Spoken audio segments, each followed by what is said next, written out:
The first thing I noticed about her was that she was not afraid of the K. That alone should have told me everything.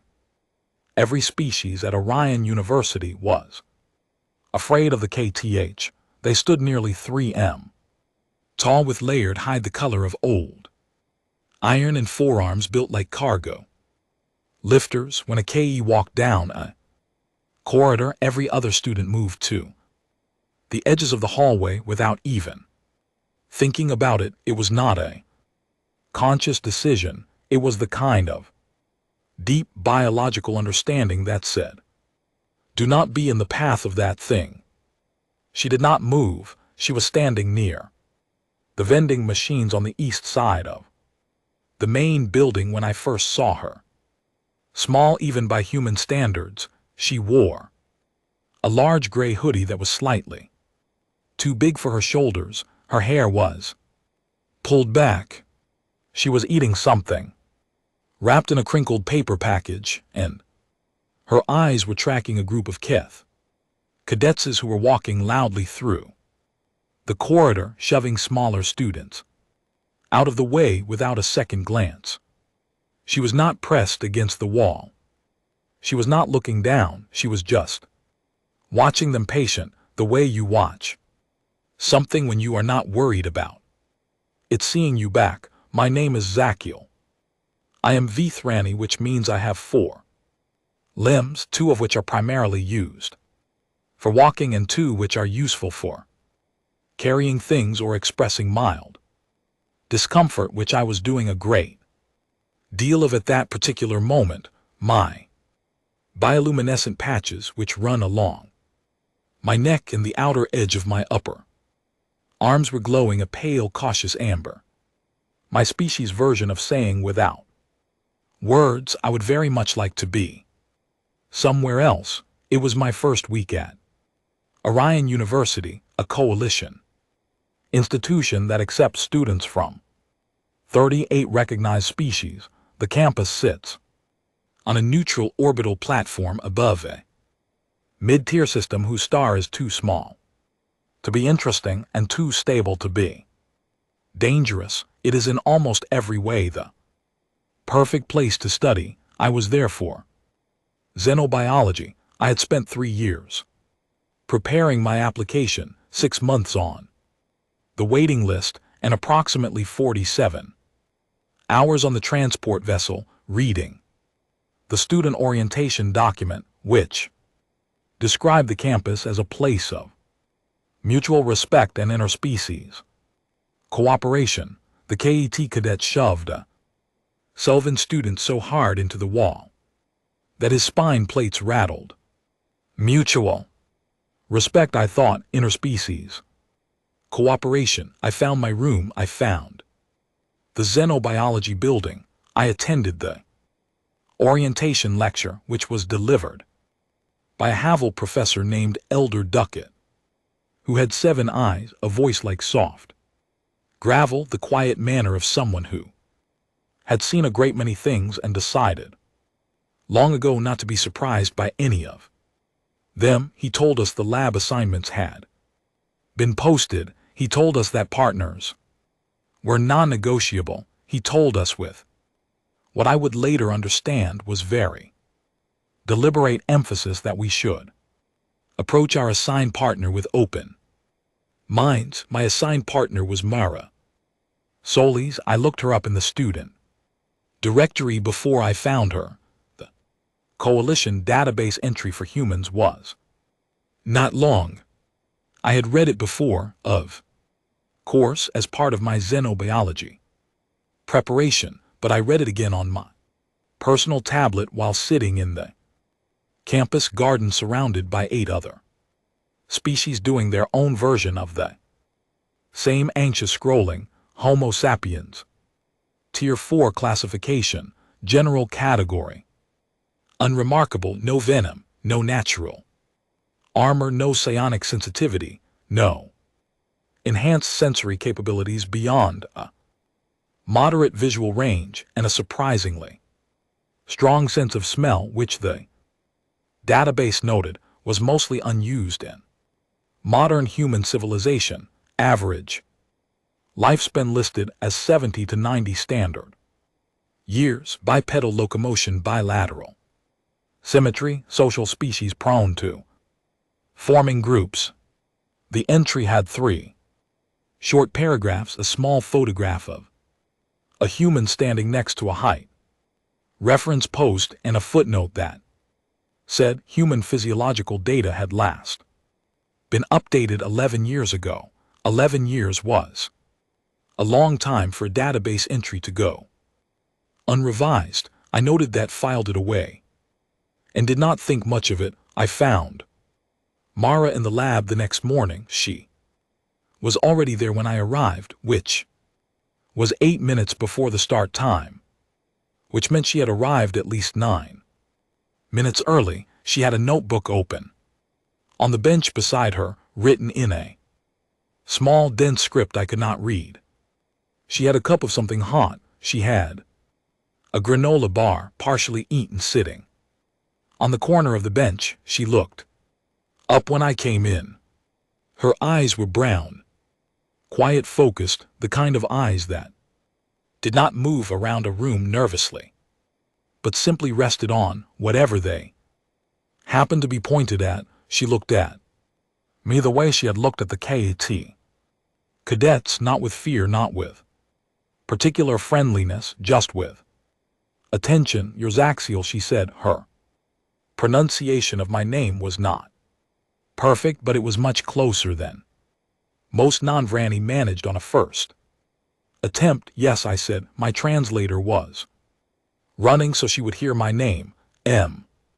Tone in standard galactic language, which sounds something like a short formal syllable followed by a rising note. "You are Mara Salas." "Yes," she said in almost exactly the same tone. Then she went back to her notebook. I set my bag down. I arranged my instruments. I looked at my half of the bench and then at her half of the bench and noted that her side was, despite the granola bar, extremely organized. Everything was in a specific place. The notebook was open at a precise angle. The cup was at exactly the distance from her hand that would make it easy to pick up without looking. She was, I realized, someone who always knew where everything was. I did not think much of this either at the time. The first lab session was in Introductory 1. We were categorizing tissue samples from 6 different species, identifying cellular structures, noting regenerative capacity. It was basic work. I had done all of it before in my undergraduate studies. I expected to guide the session gently, since humans were a young space faring species and their medical training was still catching up to coalition standards. Mara had finished her sample analysis before I was halfway through mine. Her notes were exact. Her cellular identification was correct. When I glanced at her work, I found that she had also included 2 observations that were not part of the required analysis, both of which were accurate, and one of which was genuinely interesting. I finished my own samples and did not say anything about this. At the end of the session, Elder Duckett came around to check progress. He paused at our bench, looked at Mara's notes, and then looked at Mara. She was eating the rest of her granola bar. "Good," he said, which was the only word he had used at any bench that morning. He moved on that afternoon in the main corridor. I was present for the incident with the Vorshai. The Vorshai are the second largest species at Orion University by population, and among the most physically imposing after the K. They have a dual skeletal structure, which means they can lock their joints in ways that make them nearly immovable when they choose to stand their ground. And they have a reputation for territorial behavior that the coalition officially describes as culturally Significant social boundary. Maintenance, which is a very polished way of saying they are comfortable, making smaller species feel unwelcome. 3 of them were standing near the cafeteria entrance, occupying the exact center of the corridor, a first-year HL student, young, small, his neck frills still the pale yellow of someone who had not yet fully matured, was trying to get past them. They were not moving. They were watching him try with the kind of lazy attention that predators give to something they have already decided is beneath formal effort. Myra was walking behind me. I had not realized she was there. I had slowed to watch the situation because I was, to be honest, hoping someone with actual authority would appear before it became necessary for me to decide whether to do anything. She walked past me. She did not run. She did not call out. She walked in a straight line to the point in the corridor where the 3 Vorshai were standing, and she stopped. She was not between them and the Havel student. Exactly, she was simply present, standing at a specific angle that I could not immediately categorize. One of the Vorshai looked down at her. His head had to travel a significant distance downward to do so. Mara said something. I was standing too far back to hear it clearly through the corridor noise. My translator picked up only fragments, a few words, steady cadence, no rise in pitch, no aggression markers. The Vorshai's bioluminescent aggression patches, bright orange up to that moment, went dim, not gradually, not slowly. They went dark the way a light goes out when you cut the power. 3 of them moved, not all at once and not quickly, because moving quickly would have looked like flight, but they moved. They found reasons to be elsewhere. Within about 30 seconds, the corridor was clear. Mara looked at the HL student. She said, I think something short and practical, the kind of thing that might translate to something like, go on. Then he went. His neck frills had gone from yellow to a deep, relieved green in the space of those 30 seconds. Mara walked back past me. She had a second granola bar out. I did not know where it had come from. I did not ask what she had said to the Vorshai, partly because I had not yet processed what I had just seen, and partly because something in the angle of her walk, the same steady, unhurried forward motion she always seemed to have, made me feel that asking questions was something I should approach carefully. That evening, I went to find my dormitory neighbor, a Havel elder named Suval, who was in his 4th year at Orion, and who had noticed a quiet encyclopedic knowledge of campus dynamics. I described what I had seen. I asked if he knew anything about Mara Sis. He was quiet for a long moment. He had been arranging dried nutrient leaves in a pattern on his low desk, a meditative habit of his, and he did not stop during the silence. She is from a place called Canada, he said finally. On Earth, a cold place, a lot of forest. That doesn't explain what I saw, I said. No, he agreed. It doesn't. He went back to his leaves after a moment. Without looking up, he added, don't ask her about it yet. Let her tell you when she's ready. Why? I asked. He picked up one of the leaves and turned it over. Because you are not ready to hear it yet. I went back to my room. I opened my observation log, which I kept as a personal research habit, noting interesting behavioral data about the species I encountered on campus. Under Maracellus, I typed her name, her species, her planet of origin, and then sat for a while before adding my initial assessment. I wrote appears Non-threatening, no combat modifications. Detected, possibly the least dangerous entity on campus. I looked at it for a moment, then I saved it, closed the log, and went asleep. I did not delete the line that night. That would come later. In the same way, most of the things I thought I knew about humans would come later, slowly, then all at once, and with a feeling that was not quite embarrassment and not quite all, but something that lived in the exact uncomfortable space between them.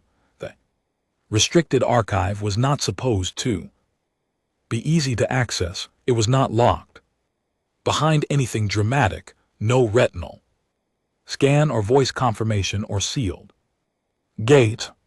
It was simply categorized under Xenobiology Deep History, filed at the bottom of a research index that most people never reached because the newer studies were at the top and the search algorithm always pointed you toward the recent work first. I reached the bottom of the index because I was thorough. That was not a virtue I had ever thought would cause me trouble. It started simply enough. After the corridor incident, I had gone back to the Coalition's Xenobiology database on humans and read the 3-paragraph entry again. Then I read it a third time. Then I found myself thinking about the Vorsh's aggression patches going dark, and the way Mara had positioned herself, and the way the HL student's neck frills had gone from panic yellow to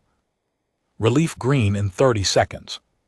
And I decided that 3 paragraphs were not sufficient. I started with the standard academic index, 42 papers on human physiology, most of them written in the early contact period, most of them focused on what humans lack compared to other species. No natural venom documented 7 times, no psionic sensitivity documented 12 times, with a recurring note that this was unusual for a species that had developed space travel independently. Moderate sensory capability, moderate strength, moderate speed. The word moderate appeared so many times in the human literature that I began to feel it was doing a lot of work. I went deeper. I filled a citation chain from a paper on human metabolic rates into a subsection I had not looked at before, filed under evolutionary history and pre-Kant behavioral records. Most of this was anthropological, the kind of historical study that xenobiologists do not usually bother with, because behavior from 10,000 years ago is rarely relevant to its species. Current campus conduct. I opened it anyway. The first paper was titled Persistence Hunting in Early Homo Sapiens and Its Implications for Endurance Physiology. It was written by a Vithrani field researcher named Cavell, who had spent 8 years on Earth during the early contact period, living among human communities and studying them the way I was now studying my coursework, methodically, with careful notes and with what I could tell even through the dry academic language was a slowly increasing sense of unease. Cavell described a hunting method that humans had used for most of their evolutionary history before the development of complex ranged weapons. The method was this: a human or group of humans would identify a prey animal, often one many times their own mass, and begin following it, not running at top speed, not attempting to overpower it, just following steadily for hours. The prey animal would flee initially. It was faster than the human.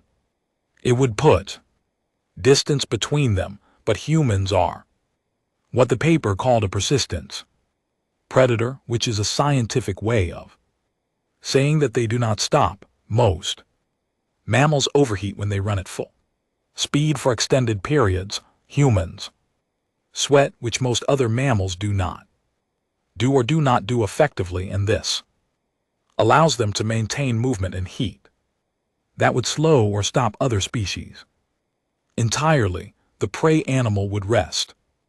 The humans would not. The prey animal would look back and see the humans still coming, still at the same steady pace, growing no closer but never falling behind, and something in the animal's nervous system, something old and precise and correct, would recognize what was happening. It could not outlast them. Nothing could.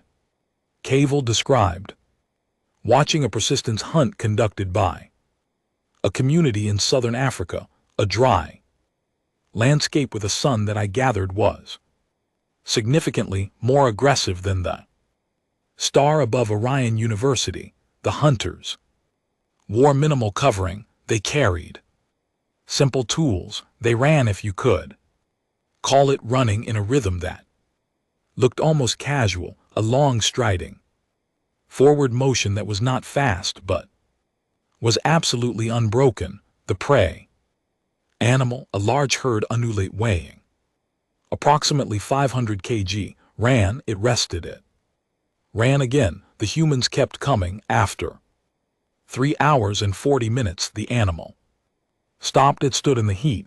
Its legs were shaking. It was not injured. It had simply run out of the ability to run any further. The lead hunter walked up to it calmly. The animal did not flee.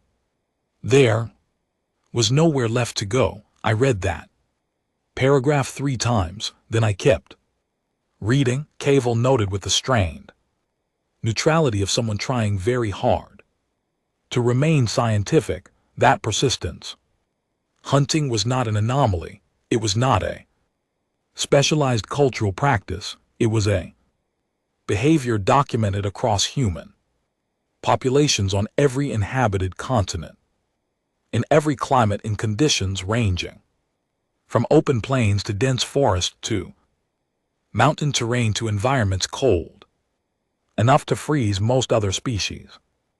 Blood, he also noted, and this was the part that stayed with me, that many of the communities he studied hunted not because they had to. They had other food sources. They had agriculture and fishing and stored provisions. They hunted in a significant number of documented cases because they wanted to.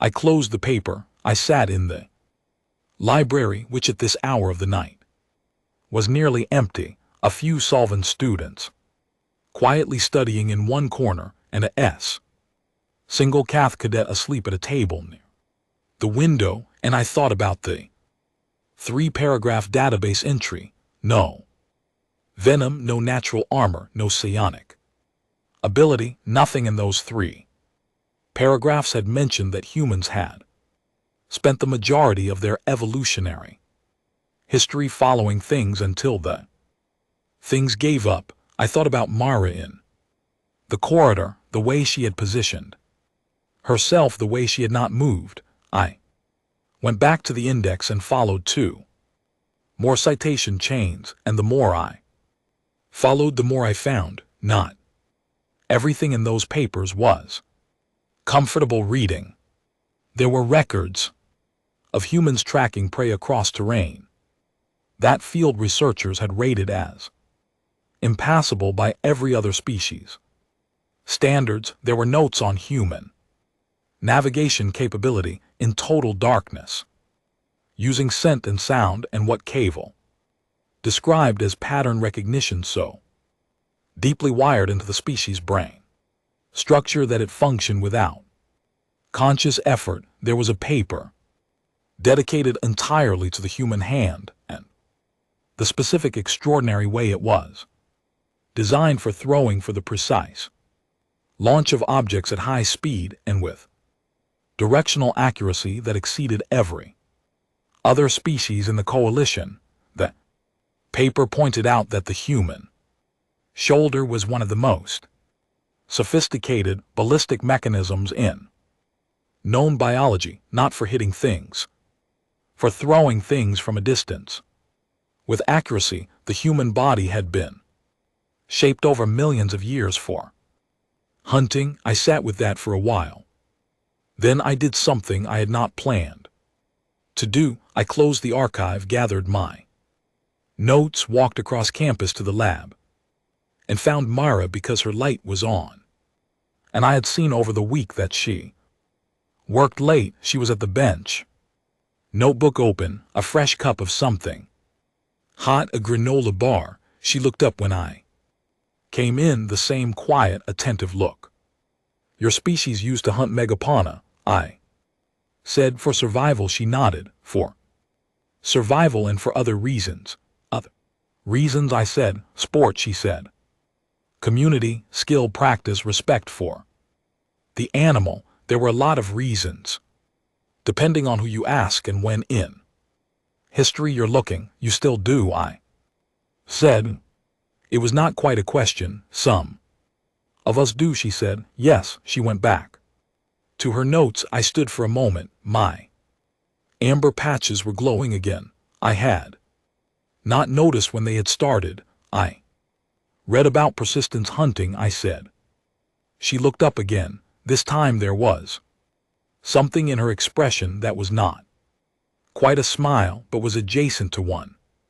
Did you read Cavell? Yes, he got most of it right. She said he was a little romantic about it in places. The reality is less poetic. It's mostly just walking, a lot of walking. You read the ground, you read the animal, you stay steady. She paused. You don't stop. You don't stop, I repeated. That's the whole trick, she said. I went back to my notes that night and added 6 pages to my human entry.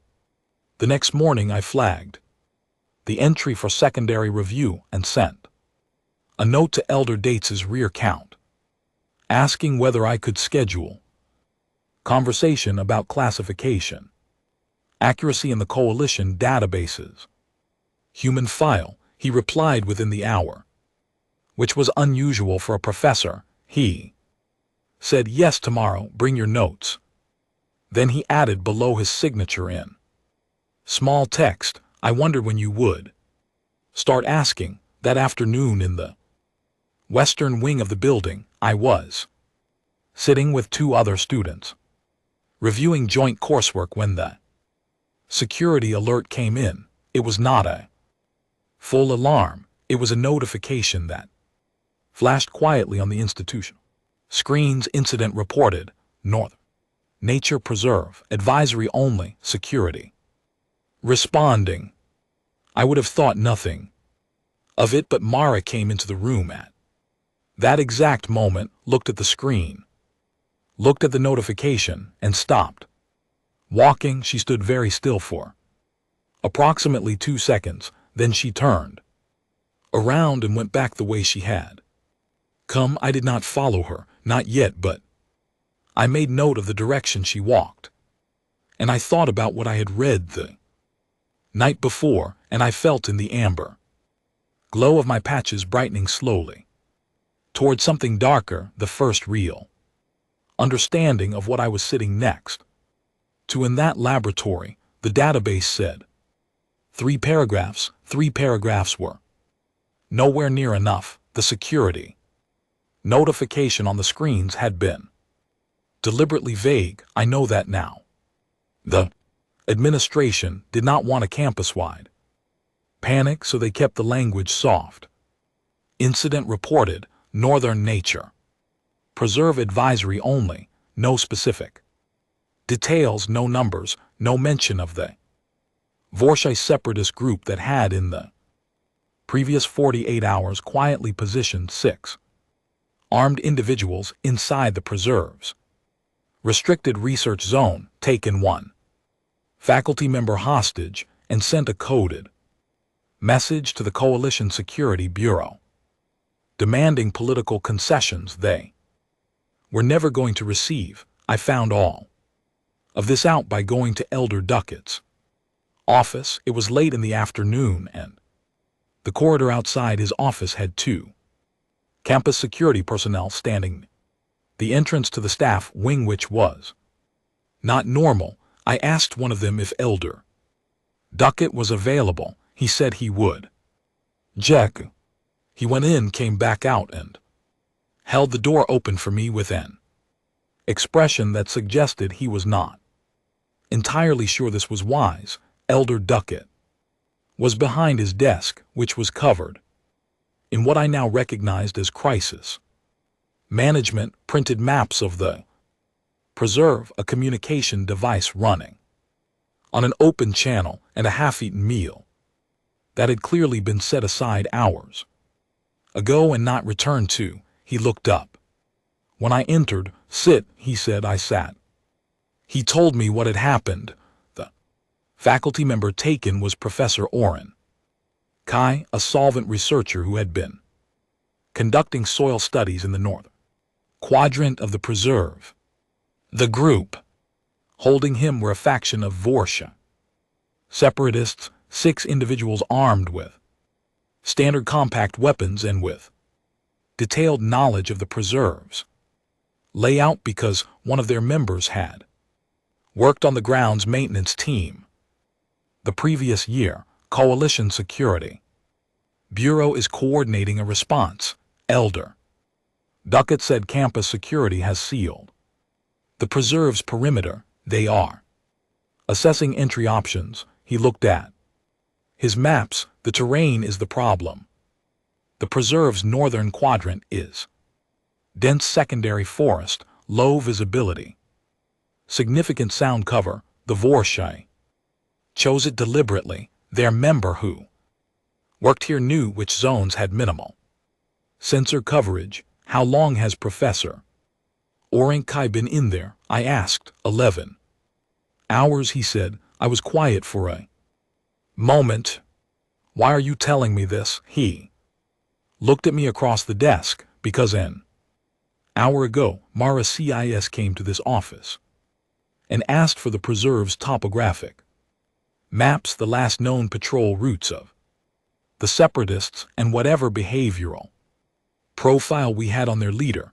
I felt something shift in the room, a change in the quality of the air, as if the conversation had moved on to ground I had not prepared for. What did you tell her? I asked. I told her I did not have authorization to release that information to a student. He paused. She thanked me politely and left. And then he said carefully, approximately 30 minutes later, 2 of the 3 campus security analysts who had been working on the terrain problem came to me separately to report that they had each independently found their workstation briefly accessed and a topographic file opened and closed while they were away from their desks. I looked at the maps on his desk. Then I looked at him. She already has the maps.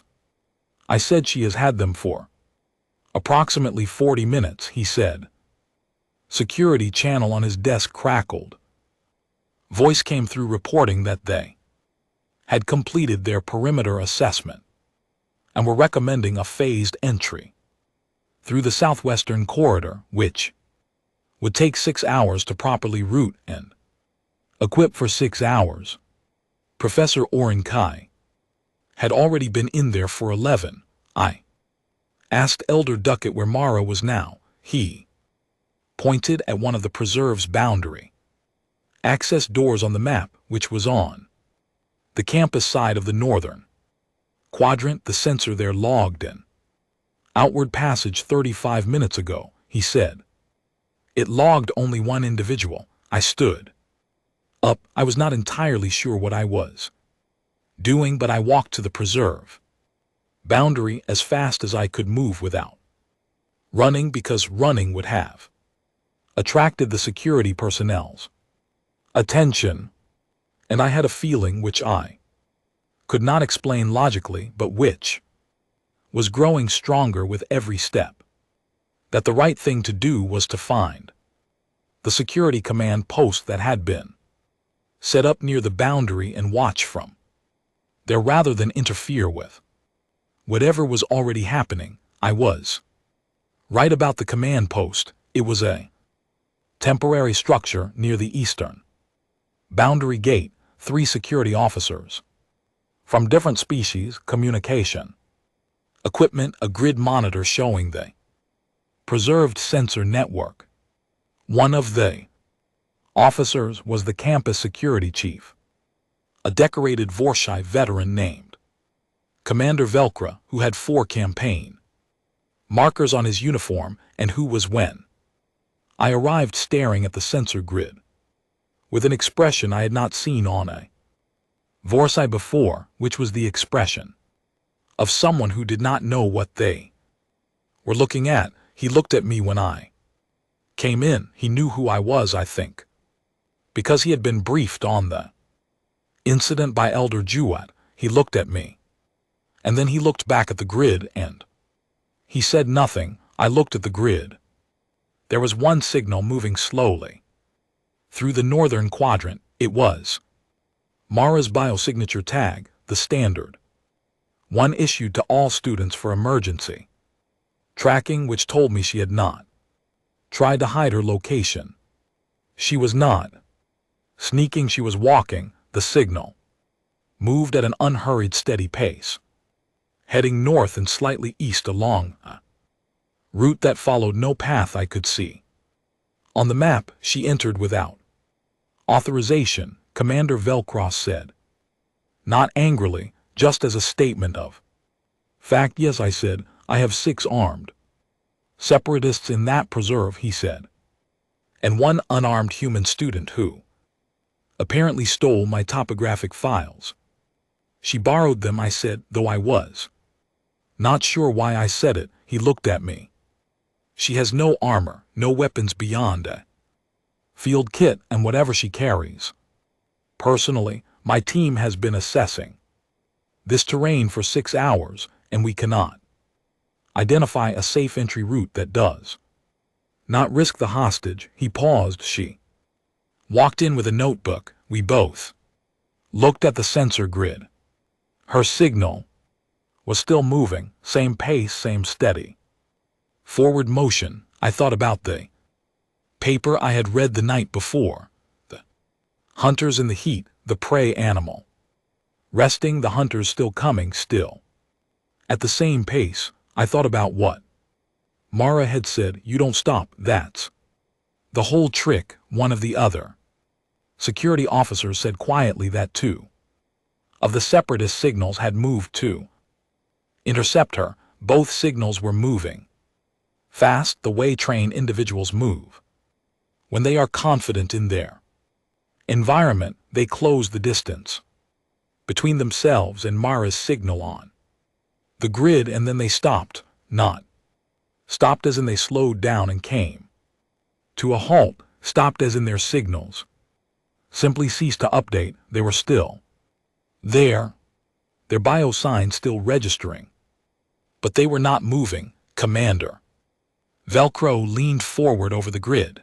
The security officer monitoring communications said nothing because there was nothing to say. We were watching something happen on a screen that we could not fully explain. 2 experienced separatist fighters, terrain they knew, moving toward one small human woman and then stopping.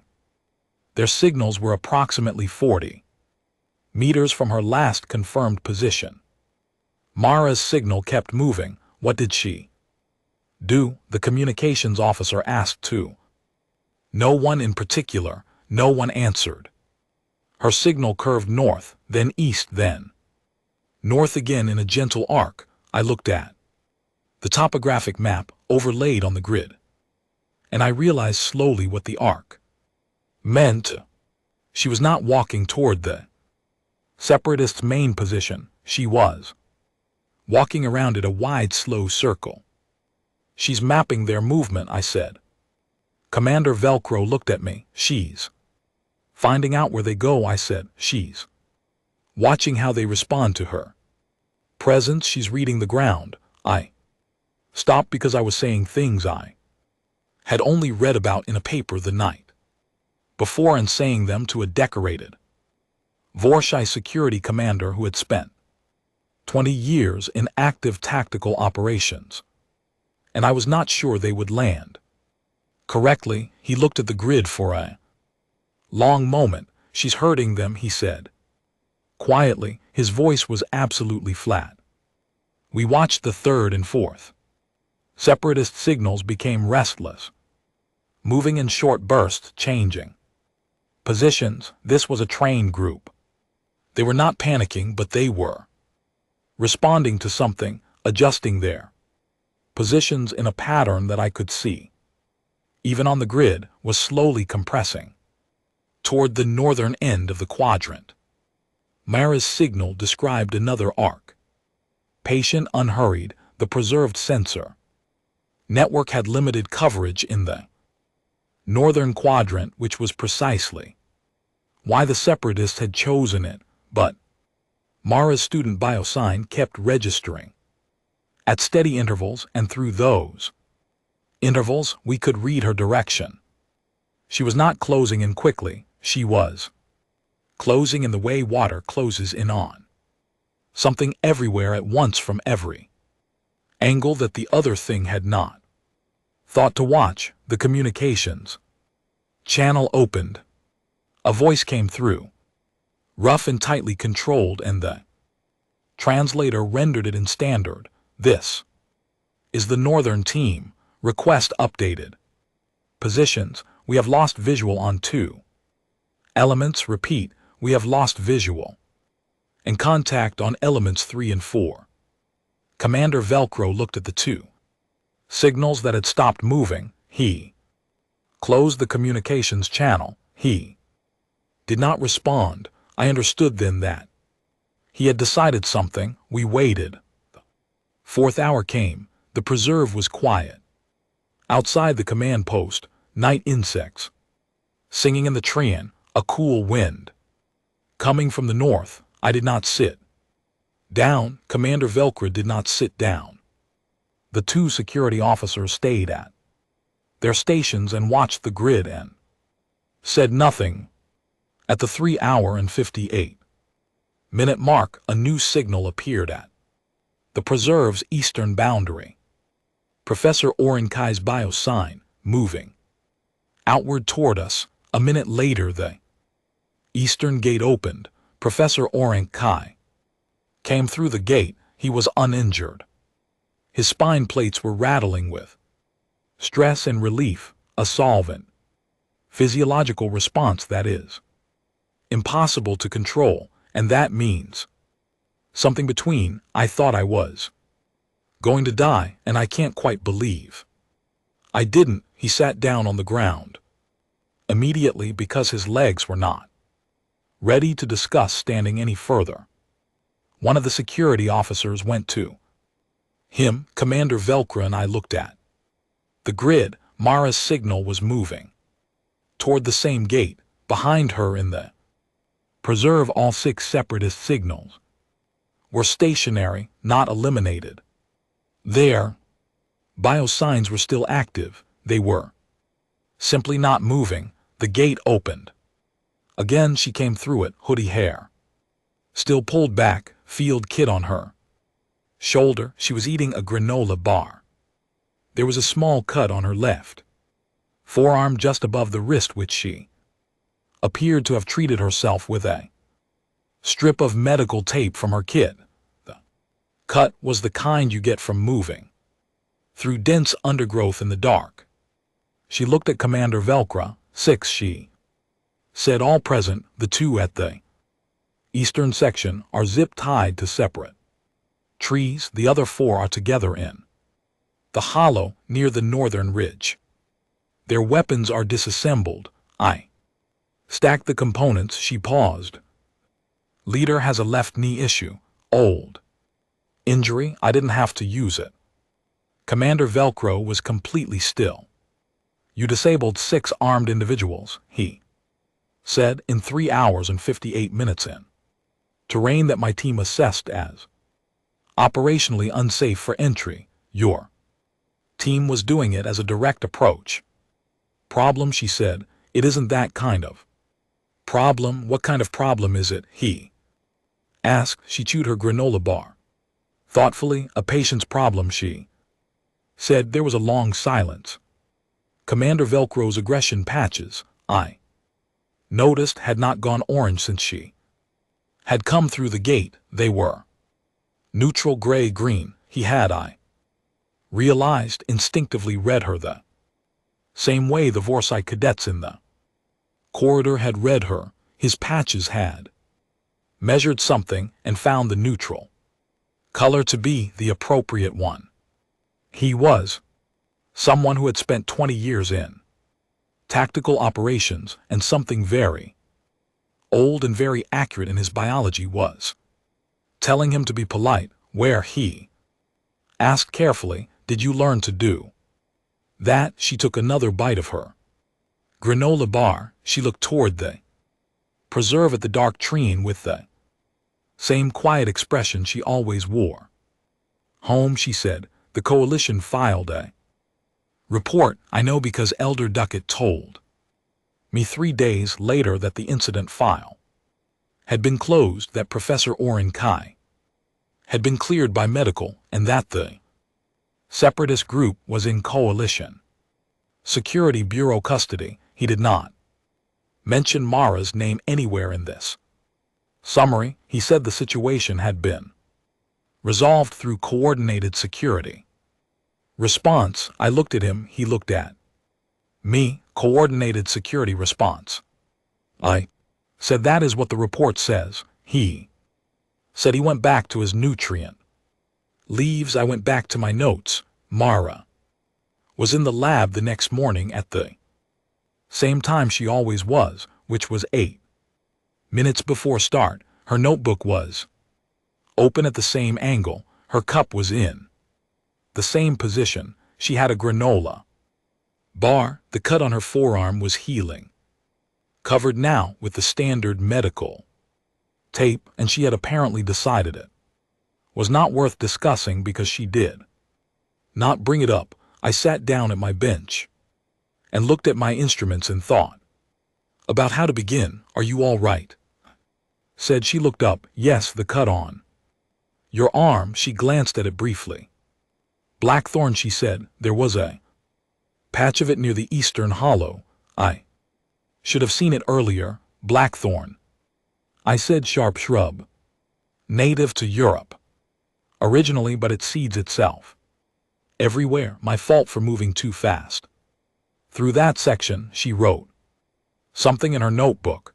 It's an LT Unc and GT.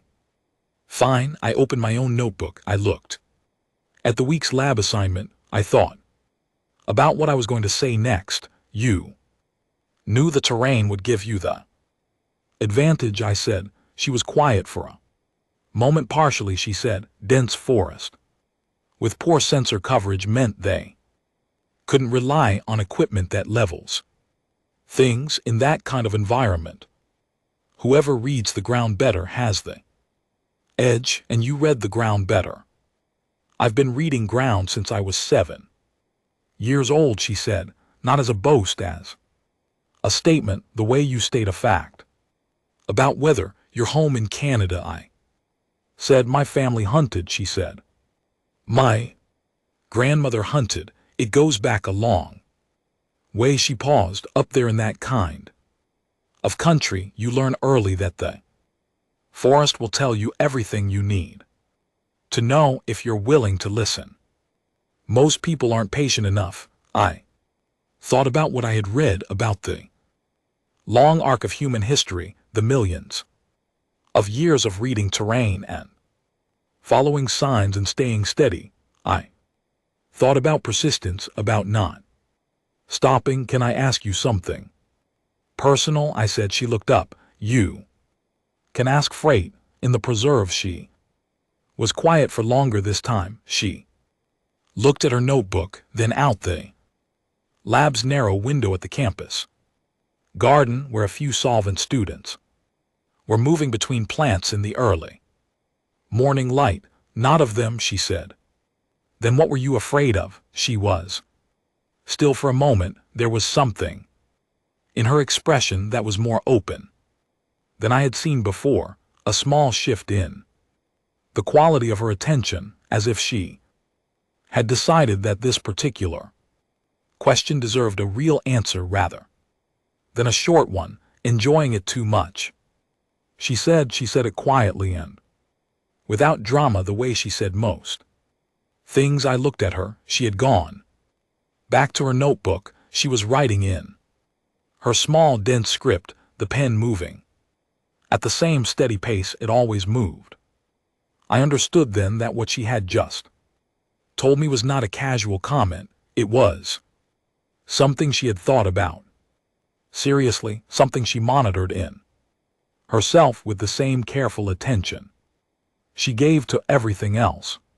She was not simply a skilled person who had done a necessary thing. She was someone who understood what she was precisely and without illusion, and who had made choices about how to live with that understanding. That was, I found, more interesting than any of the tactical details. Late that morning I went to Elder Jewitz's office and told him I was formally requesting a complete reclassification review of the coalition database's human entry. I put my 6 pages of notes on his desk along with citations from the deep archive, along with a summary of the Cavill research, along with my own behavioral observations. He read through it without interrupting. When he was done, he sat back and looked at me for a long moment.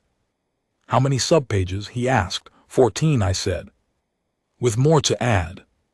I have not finished the pre-Kant behavioral records. He nodded slowly. He looked at the notes again, then he picked up his communication device and sent a message to someone which he showed me after. Request to the Coalition Xenobiology Standards Board for a priority review. Flag on the Homo sapiens classification. Entry, reason cited as significant. Evidential gap in current documentation. The reply came back in under an hour. It said review approved, priority status granted. I had never seen a priority review granted in under an hour.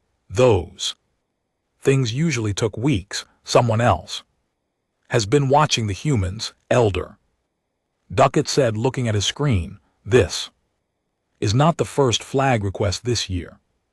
He said it thoughtfully, as if he was not entirely surprised. I returned to the lab and spent the afternoon working on the classification notes. Mara left at her usual time, which was precisely 40 minutes after the formal end of the lab session, not a minute before and not a minute after. She nodded to me on her way out. She had a granola bar. 2 days later, a small quiet event happened in the main corridor near the cafeteria entrance. The 3 Vorshai cadets who had cornered the young Havel student the first week were standing near the same spot where that incident had occurred. The Havel student was passing through. One of the Vorshai cadets stepped aside unprompted and made room. Then the second one did, then the third. The HL student passed through. No one said anything. There was no explanation given, no formal announcement. It simply happened. I asked around quietly and could not find any event that had caused this change. No complaint had been filed. No administrator had spoken to the KE or the Vorshai groups about their conduct. No new policy had been issued.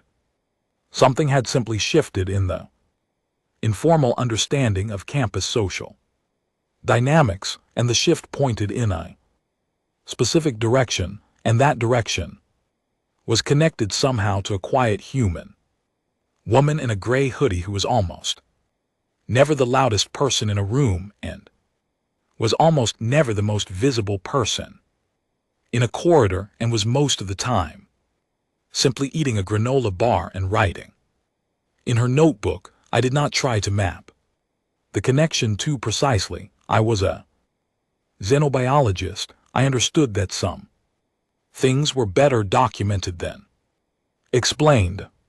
Nuns exchange students arrived on a bright morning 2 weeks after the preserve incident. I watched them from the window of the lab because the arrival day always involved a lot of species I had not seen before, and old habits of observation are hard to lose. There were Sullivan students, a small group of K younglings looking wider than their species usually allowed themselves to appear, several HL students in their travel robes, and a cluster of Vorshei arrivals who were moving through the crowd with a confident territorial manner of their kind. One of the young Vorshei pointed toward the vending machines. I looked. Myra was there, hoodie, granola bar, not looking at anyone, watching the middle distance with her usual quiet attention. That one, the young Vorshei said. His voice was carrying because young Vorshei generally did not concern themselves with volume. She's harmless, look at her. Just standing there. His companion laughed, which is a sound in Vorshei that is less like laughter and more like the rapid clicking of bones. I turned away from the window. I thought about saying something. I thought about what I could say, how I could frame it, how I might deliver in a sentence or two what had taken me 3 weeks and 14 pages of notes to begin to understand. I thought about the KFL field research and the corridor and the preserve and the sensor grid and 6 stationary biosigns and disassembled weapons stacked neatly in a forest hollow. I thought about what Mara had said, you don't stop, that's the whole trick. I thought about what Elder Suval had told me on my first week, you are not ready to hear it yet. That was the thing about humans. Understanding did not come quickly, because nothing about them suggested it was necessary. They moved at an ordinary pace. They did not display aggression. They ate granola bars and wrote in notebooks and spoke in quiet voices and made room for other species without demanding acknowledgement of the gesture. They gave every impression at first glance and second glance and even third glance of being exactly what the database said they were: moderate, unremarkable. 3 paragraphs. The understanding came later. It crept through the back of your observations, in the moments when you noticed a small thing that did not quite fit the category you had assigned, and then another small thing, and then a third. And then one evening you were sitting in a library reading about persistence hunting, and you felt something change in your understanding of what you were looking at, and after that, once you had seen it, you could not unsee it. Let them learn, I thought, in their own time. The way I had learned. I went back to my notes. Mara would still be at the vending machine when the young Vorshei walked past her. She would not look at him. She would not make a sound. She would simply be there eating her granola bar, aware of everything around her in the quiet, total way that her species had spent millions of years perfecting. He would not know what he was walking past. He would find out eventually. They all did. I had 40 pages of notes on humans by this point, with citations, field observations, behavioral analysis, a pending priority reclassification with the Coalition Standards Board, and a conversation with Mara that I replayed sometimes in the evenings when I was trying to make sense of what the species actually was. The notes kept growing. They had a way of doing that every time I thought I had reached a complete picture. Something small would happen, some quiet, undramatic moment, and I would have to open the document and add Another paragraph. That night I was working late and Mara was still in the lab, which was not unusual. It was close to midnight station time. The campus outside was quiet. The building had that particular late-night atmosphere that exists in research spaces everywhere, a kind of focused, unhurried stillness, broken only by the sounds of people who are too interested in their work to leave. We had not been talking. Mara did not need to fill silence. It was one of the things I had noted about her early on and had since come to find comfortable, because Vithrani are also capable of extended companionable silence, and most other species are not. I was working on a metabolic comparison study, trying to reconcile a data point in my human notes with 3 other papers that said something slightly different about human thermorelation. I asked without looking up whether she knew anything about the variance in sweat gland distribution between different human populations. She answered for about 4 minutes with more detail than I expected, and what she said resolved my data conflict entirely. I updated my notes. I looked up after a moment and found her watching me with an expression I had seen once or twice before, a kind of quiet consideration, as if she was deciding something. Can I ask you something? She said. Yes, I said. What does your amber color mean? She nodded toward my neck where my bioluminescent patches run. I had not realized they were amber. I checked. They were. Caution, I said. Alertness. It is the color I display when I am in an unfamiliar situation, or when I am not sure what to expect. You've been amber since we started the semester, she said. Not unkindly, I thought about that.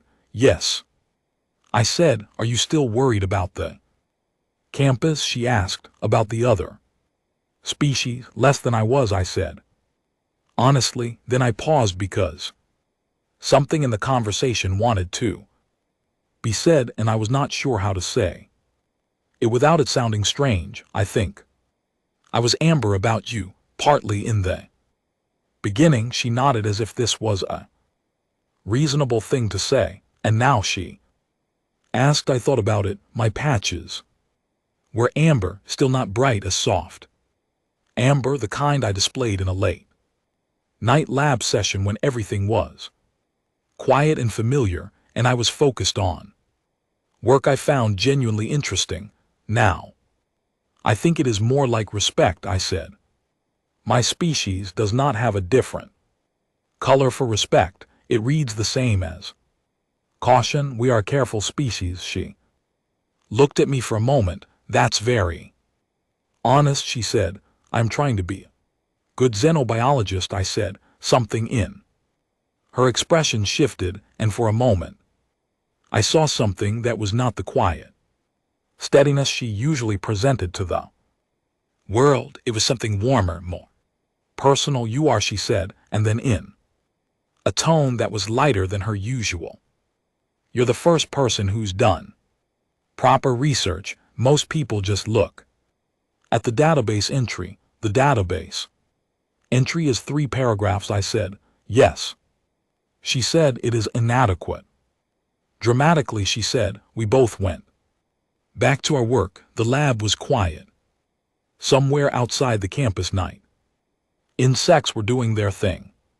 A few buildings over, someone was running a late equipment calibration, the low hum of it just barely audible through the walls. I thought about the Vorche younglings who had arrived that morning, and the first-year students who were somewhere on campus right now eating late dinners or reviewing their orientation documents or looking up the database entries on their new classmates. Some of them would already have looked up humans. They would have read 3 paragraphs. They would have thought moderate unremarkable. They would in their own time begin to notice things that did not quite fit. I was glad in a way I could not entirely explain that I would be on this campus to watch that process happen. It was, from a purely xenobiological standpoint, one of the most interesting things I had ever had the chance to document. I have spent the past year adding to my notes. The reclassification request went through the Coalition Standards Board and is now in formal review, which means a team of senior xenobiologists from 6 species are currently reading everything I submitted, and if the tour message from the board's administrative coordinator is any indication, having a complicated morning about it, Elder Duckett told me last week that the board had sent a follow-up request for additional behavioral documentation, specifically regarding human social dynamics in multi-species competitive environments. He handed me the message and then looked at me with the expression he has when he already knows the answer to something, but is being courteous enough to let the other person discover it first. I told him I had 42 pages of documentation on that subject specifically. He said, "Good, Mara leaves at the end of the year. She will have completed her graduate coursework. She will go back to Earth for a period," she told me once, briefly to visit her family. After that, she is apparently considering a field research posting in the outer systems, which strikes me as either an excellent or a very concerning development, depending on which direction you're thinking about it from. The campus will continue, new students will arrive, KTH will walk through the corridors,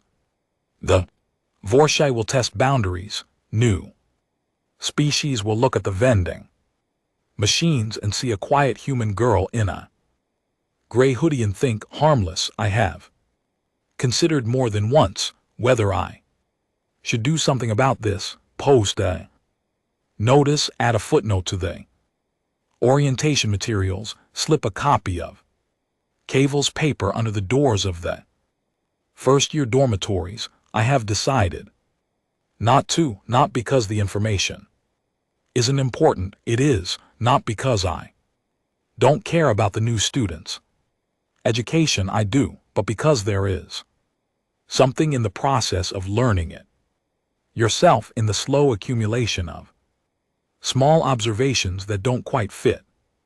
In the evening in the library, when the pieces come together and you feel the floor of your understanding shift, that cannot be replaced by simply being told.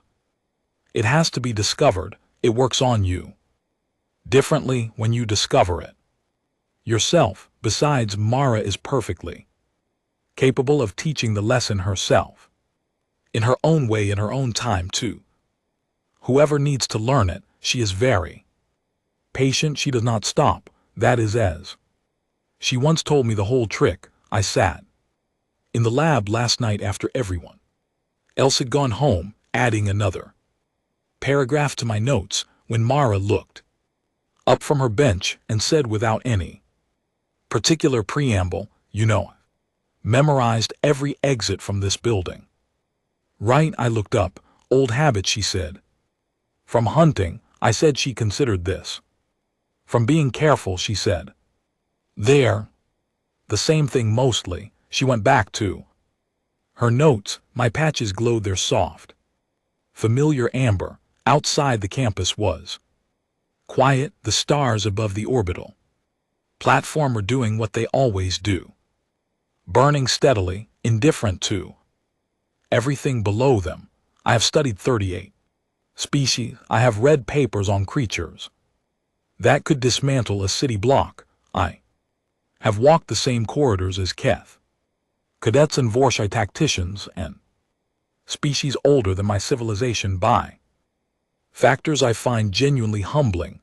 I have never in my entire career been as interested in any of them as I am in the One sitting across the lab bench from me, writing in a small dense script, eating a granola bar, quietly aware of everything. The database says 3 paragraphs. I have over 40 pages now and I am still not finished.